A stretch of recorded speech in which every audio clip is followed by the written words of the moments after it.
Meron akong pinag-ipunan ng ngayon. Bibilang ko sila ng motor. I-subscribe mo yan. So, ang gawa ko pala, nakain ako. Ito yung kanin ko. Inulma ko siya. Ha? Yun lang. Kapag mag-training, mag-practice. Kasi alam niyo mga dito po sa dito po kasi sa lugar nyo nila nanay, sobrang hirap po magsakay, sobrang hirap mag-commute. Kaya naisip ko talaga, pag-ipunan ko, pagigyan sila ng motor, para naman pag-uwi sila. Madali lang, di ba nay? Dilim.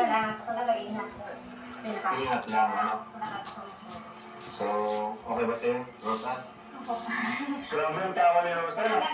Basta huwag lang kayong mag-alayas, yung aabusuhin niyo yung porque may motor na kayo kung saan na kayo pupunta. Di ba, Nay?